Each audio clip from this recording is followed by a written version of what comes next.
The Great Plains, 1852. Imagine loading your wagon with everything you own and setting out across 1,000 miles of grassland where the only trees are cottonwoods hugging distant riverbanks. You need to feed your family every single night. You need to boil coffee, fry bacon, bake bread. And there is not a stick of firewood in sight. The pioneer women crossing what they called the Great American Desert faced this reality day after day, and they didn't starve. They cooked. They cooked full meals, hot and nourishing, using fuel that the modern world would walk right past without seeing. Buffalo chips, twisted hay, sun-baked earth, and the contraption so ingenious it could slow cook a stew for 10 hours without a single fresh ember. Stay tuned as we uncover the forgotten kitchen wisdom that turned a treeless wasteland into a working hearth, the real stories of hardship and improvisation, and the simple physics that allowed an iron pot and a pile of grass to feed an entire wagon train. The first thing a pioneer woman learned on the plains was that fuel was not wood. Wood was something you left behind in the forests of Indiana and Ohio, along with the rocking chairs and the hope chest, and the letter from the cousin who said you were crazy to go west. On the open prairie, fuel was whatever you could gather from the ground, and the most abundant fuel was buffalo dung. The pioneers called them buffalo chips, prairie coal, or meadow muffins, and they were everywhere. The vast herds that had roamed the plains for centuries had left behind millions of dried, sun-baked patties scattered across the landscape like dark, fibrous discs. A single buffalo produced 30 pounds of manure per day, and the accumulation of decades meant that in many places the chips lay so thick you could fill a gunny sack in an hour. The reaction of newly arrived families was predictable. Women raised in civilized kitchens looked at the brown pile their husbands dumped beside the wagon and refused to touch it. Diaries from the trail are full of the same arc. First, there was disgust. Sarah Pierce, traveling to Oregon in 1851, wrote that she could scarcely bring herself to handle the filthy things when her husband, James, first suggested collecting chips. Then there was necessity. A few days without morning coffee, a few nights with no hot supper because the rain had soaked everything on the ground and the last of the cordwood was gone, and the disgust evaporated. Then there was appreciation bordering on affection. Within a month, Sarah Pierce was writing about buffalo chips with the fondness other women reserved for a well-cured cord of oak. They make a hot, quick fire, she noted, and the coals last longer than one would expect. We've learned to look upon a prairie covered with chips with the same satisfaction as woodcutters look upon a forest. The physics of the buffalo chip as fuel is straightforward. Dried ungulate dung is composed primarily of undigested grass fiber, which is rich in lignin and cellulose, the same combustible compounds found in wood. A well-dried chip has a calorific value roughly 2/3 that of seasoned hardwood by weight. It burns hot, around 800 degrees Fahrenheit at the flame, and it produces a fine, powdery ash that holds heat for a remarkably long time. The key was perfect dryness. Wet chips were useless, smoldering and stinking and giving off more steam than flame. Dry chips, which had been sitting on the prairie for a year or more, were light as cork and ignited with a match. The pioneers learned to test a chip by breaking it open. If the interior was pale brown and crumbled easily, it was good fuel. If it was dark and dense, it needed more time in the sun. The technique for cooking over a chip fire was different from cooking over wood. Wood burns with a bright, roaring flame that can be adjusted by adding or withholding fuel. Chips burned more like charcoal, producing a steady, uniform heat with very little visible flame. The fire needed to be started with a small nest of dry grass or shredded bark, onto which chips were piled gradually until a bed of glowing coals established itself. The pot was then set directly on the coals or suspended from a tripod, and the cook managed the heat by scraping coals closer or farther rather than by feeding new fuel onto the flame. A chip fire was a slow, patient heat, ideal for simmering beans or stew, less suited to the quick sear of a steak. The women who mastered it could produce anything from coffee to raised bread, and they did so with fuel that cost nothing but the labor of walking and bending. Mary Ellen Todd, who crossed the plains in 1852 at the age of 10, left one of the most vivid accounts of the chip-gathering routine. Every evening when the wagon train circled, the children were sent out with sacks to collect fuel for the night and the next morning. Mary Ellen wrote that her hands became so calloused from handling dried dung that she could pick up hot chips from the edge of the fire without flinching. She remembered her mother, a fastidious woman from upstate New York, flipping flapjacks over a bed of chip coals while singing hymns as if she were standing in a proper kitchen. "There is no shame in staying alive," her mother told her, and that sentence might as well have been the motto of the entire overland migration. But buffalo chips were not the only fuel, and they were not available everywhere. In the true deserts of the Wyoming Basin and the Snake River Plain, there were no buffalo and no chips. The ground was sagebrush and greasewood, and those shrubs became the fuel. Sagebrush burns hot and fast with a pungent, resinous smoke that flavored every meal with a sharp, distinctive bitterness that pioneers learned to tolerate or even enjoy. Greasewood, a cousin of the creosote bush, produced a dense, oily smoke that blackened pots and lungs alike. The women who cooked over greasewood fires emerged from the evening with soot-streaked faces and hands, and the smoke worked its way into their clothes and hair and never entirely washed out. They called it the smell of the journey, and it stayed with them all the way to Oregon. When there were no shrubs, there was grass. The short grass prairies of eastern Colorado and western Kansas grew a tough, curly-bladed grama grass that cured in the summer sun to a golden, flammable hay. Twisted into tight bundles by a practiced hand, a sheaf of grass burned long enough to boil a pot of coffee or fry a pan of bacon, though the heat died almost as quickly as it flared. The trick with grass fuel was volume. You needed enormous quantities gathered and twisted and fed into the fire almost continuously to maintain a cooking temperature. It was a 3-person operation, one to twist, one to feed the fire, one to tend the food, and it made cooking a frantic, exhausting process that could consume an entire afternoon. After a few days of grass fires, a patch of sagebrush looked like a gift, and a barrel of buffalo chips looked like a fortune. But the most extraordinary solution to the firewood problem was not a substitute fuel at all. It was a device that eliminated the need for continuous cooking flame, a box made of wood and lined with hay that could take a pot of food off the fire and continue cooking it for hours without any additional heat. The pioneers called it a hay box, a fireless cooker, or a wonder oven, and it worked on a principle so elegant that it belongs in every discussion of energy efficiency from the 19th century to the present day. The concept was simple. You bring a pot of food to a full, rolling boil. You keep it boiling for 10 or 15 minutes so that the heat penetrates every particle of the ingredients to the core. Then you lift the pot out of the fire, cover it tightly, and place it inside an insulated box packed with hay, wool, or sawdust.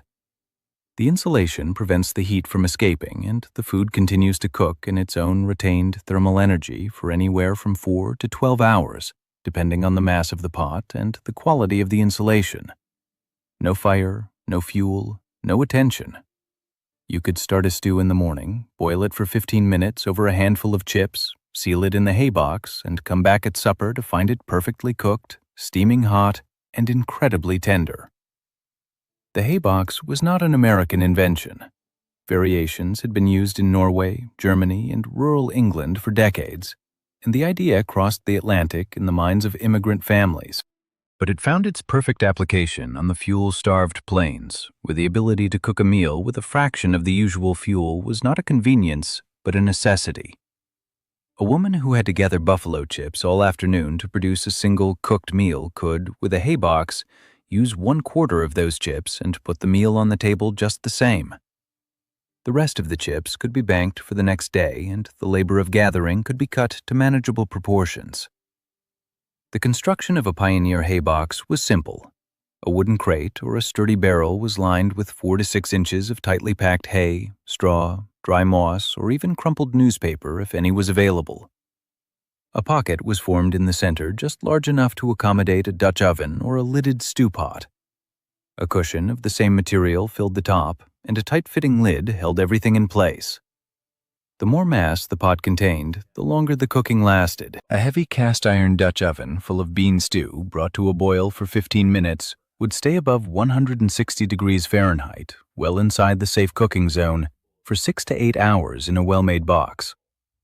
Grains like rice or barley, which swelled as they absorbed water, continued to soften. Tough cuts of meat that would have required hours of simmering over a fire fell apart at the touch of a fork with 0 additional fuel. The hay box changed lives. A diary entry from a woman named Elizabeth Graham, traveling the Mormon Trail in 1853, describes her husband building her a hay box from a discarded flour barrel 2 weeks into the journey. "I was skeptical," she wrote, "but I put the noon stew in at 2 o'clock, and when we opened it at 7, the contents were hot and the meat was as tender as anything I ever cooked on a stove in Ohio. We've used it ever since, and I have gathered not a single chip in 3 days." That 3-day reprieve from gathering fuel was a liberation. On a trail where every calorie of human energy mattered, the hay box returned hours to the women who had otherwise spent every spare moment scanning the ground for dried dung. The effectiveness of the hay box depended on a few critical details that experienced users passed from one wagon to the next. The pot had to be filled as close to the top as possible because empty airspace inside the pot allowed heat to dissipate more quickly. The lid had to be perfectly tight. Any gap allowed steam to escape, carrying away thermal energy. The food had to be cut into uniform pieces so that all parts reached the initial boiling temperature evenly. And the box had to be placed somewhere level and undisturbed because shifting the insulation could create air pockets that conducted heat out. When all these conditions were met, the hay box was not just a time saver, it was a transformative technology that made the difference between a decent hot meal and a cold supper of hardtack and jerky. Beyond the hay box, pioneers used other retained heat methods that required nothing more than the earth itself.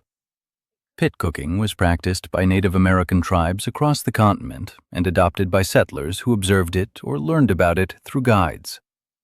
The process was labor-intensive but completely independent of any ongoing fire. A hole was dug in the ground, roughly 2 feet deep and 3 feet across. A fire was built inside the pit and burned down to coals over several hours, heating the surrounding earth to several hundred degrees. The coals were then scraped out or pushed aside. The food, wrapped in wet cloth, green leaves, or grass, was placed directly on the hot stones and earth, and the hole was covered with a thick layer of dirt, effectively sealing the heat in. The food inside would steam and roast in the captured heat for anywhere from 6 to 20 hours, depending on the size of the pit and the thermal mass of the surrounding soil. Pit cooking worked on the same principle as the modern slow cooker or the Hawaiian emu. The Earth's poor thermal conductivity meant that the heat from the initial fire dissipated very slowly, and the sealed environment trapped steam from the moisture in the wrapping leaves, creating a moist, even cooking atmosphere. An entire haunch of venison, wrapped in wild grape leaves and buried under 18 inches of soil, would emerge after 8 hours, fall apart tender, with no additional fuel expenditure beyond the fire that had heated the stones. This method was used across the West by both indigenous cooks and settler families who had the time and the knowledge to manage it. It required forward planning. You had to start the fire hours before you wanted to cook, but it consumed 0 ongoing fuel and freed the cook to travel or work while the meal prepared itself underground. The Danish immigrant community in Utah Territory developed a particular reputation for retained heat cooking, adapting techniques from their homeland to the arid climate of the Great Basin. They built permanent hay boxes into the walls of their adobe houses, insulated with wool from their own sheep and lined with tightly fitted stoneware crocks.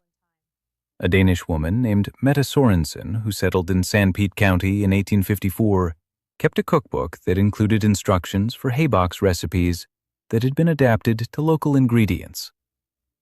A pot of day-old bread, cubed with milk, sugar, and dried currants, she wrote, put into the box before retiring, makes a warm bread pudding for breakfast more delicate than any baked in the oven. The hay box functioned as an automatic breakfast maker, using the retained heat of the boiled milk to slow cook the pudding overnight while the family slept.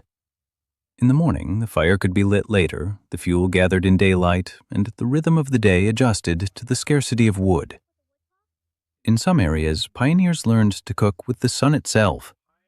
Solar ovens, made from a wooden box painted black on the inside and covered with a sheet of glass or mica, could reach internal temperatures of 250 to 300 degrees Fahrenheit on a clear summer day, hot enough to bake bread, roast vegetables, or slowly cook a stew. The ovens were not fast, and they required direct sunlight, which limited their use to the middle hours of cloudless days.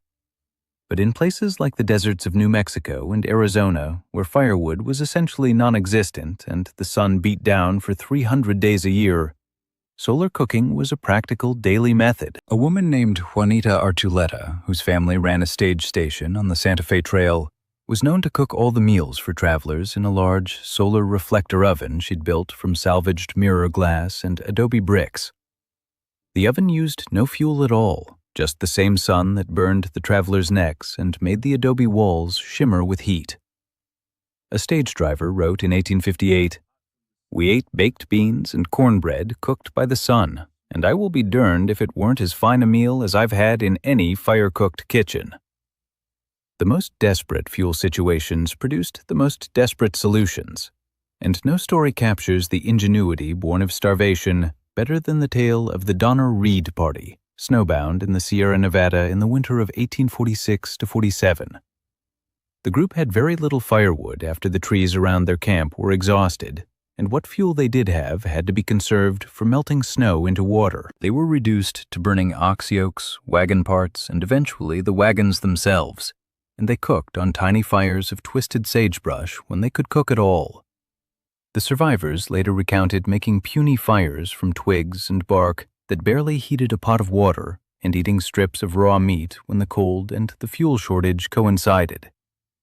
In that extreme, the absence of firewood became a death sentence, and the only thing that kept the remnant alive was a combination of scavenged timber, hide ropes burned for energy, and the flesh of the animals and humans who had perished. The Donner story is the dark mirror of the firewood problem. What happens when there is no fuel, no hay box, no chips, no greasewood, and no escape? It's a reminder that the pioneer kitchen skills were not charming domestic arts. They were adaptations to a landscape that could kill you if you failed to adapt. Back on the plains, the thousands of families who traveled the overland trails and settled the homesteads were engaged in a constant, low-level negotiation with the energy budget of the landscape. A cord of firewood on the Nebraska prairie cost more to ship in than a family paid for 2 years of groceries. The only alternative was to become an energy scavenger, drawing fuel from the biomass that the land provided for free: dung, grass, brush, and sunlight. The women who accomplished this were not merely cooks. They were energy managers, thermal engineers, and systems thinkers operating under conditions that were deliberately stripped of modern convenience. They knew the calorific content of a buffalo chip and the burn time of a twist of prairie grass. They understood the insulation value of a hay box and the slow, steady heat of a buried pit fire. They made meals from nothing, and they did so in a landscape that looked to the untrained eye like a barren wilderness where no one could possibly survive. One of the most detailed surviving accounts of pioneer fuel management comes from Molly Dorsey Sanford, who moved with her husband from Indiana to Nebraska in the 1860s as a young bride. Her journal, published decades later as Molly, the Journal of Molly Dorsey Sanford in Nebraska and Colorado Territories, contains a wealth of practical detail that was almost never recorded because it was considered too mundane to write down. Molly describes learning to judge a buffalo chip's quality by weight and color, to choose fuel for different cooking tasks the way a chef chooses wood for a smoke. "The light, old chips burn quick and hot for frying," she wrote. "The heavy, dark ones hold a coal for hours and are best for boiling beans or stewing meat. A woman could run a restaurant on prairie coal if she knew her grades." She also describes building a hay box out of a whiskey barrel, which she lined with cotton batting scavenged from a torn quilt. "I have cooked a week's worth of suppers in it now," she wrote, "and Byron says my bread is better than ever. I do not tell him how it is made, for a man needs to think his wife is a magician." The haybox technique spread through the homesteads by word of mouth, demonstrated at church suppers and quilting bees, passed from mother to daughter without ever appearing in a cookbook. By the 1880s, many Nebraska farmhouses had a haybox built into the kitchen corner, as permanent a fixture as the wood stove that had replaced the chip fire. When the railroads finally made cordwood affordable on the plains, the haybox was not abandoned. It was simply reclassified from a necessity to a convenience. A farm wife who could afford to burn coal or cordwood in her stove still used the haybox because it allowed her to cook while she was out in the fields, because it never scorched the soup, and because it cost nothing to operate. The haybox continued in quiet kitchen use well into the 20th century, a holdover from the days when fuel was as precious as food itself, until gas ranges and electric ovens finally made the concept of retained heat cooking seem quaint rather than essential. The lesson of the haybox and the buffalo chip fire is not nostalgic. It is physics, and physics does not expire. The energy stored in a gallon of boiling water is approximately 350 British thermal units, and if that energy is kept from escaping by adequate insulation, it can cook food without any additional input. The idea that heat, once generated, is a perishable resource that must be captured and stretched was central to the pioneer kitchen. We've moved so far in the opposite direction that the average modern kitchen discards 90% of the heat it generates into the surrounding air, and we pay for the privilege of that waste. The pioneers, with their hayboxes and their chip fires and their buried pit roasts, achieved better energy efficiency with a handful of grass and a wooden barrel than we do with a stainless steel range and a $1,000 utility bill. And so, the next time you turn on your stove, consider the women who crossed the plains with a bag of dried dung and a Dutch oven, and who figured out that the same sun beating down on their sunbonnets could also bake bread. Consider the haybox sitting in the corner of a Nebraska farmhouse, quietly cooking tomorrow's stew while the fire was cold and the chips were still out on the prairie.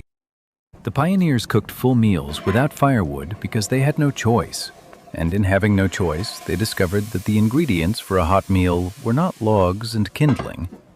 They were heat and time and insulation, all of which the world provides for free to anyone who knows where to look.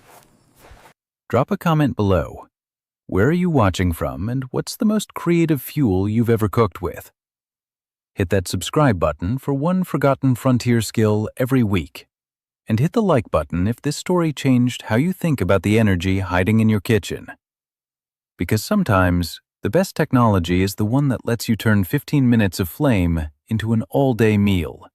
And the pioneers mastered that art 150 years before the slow cooker was ever invented.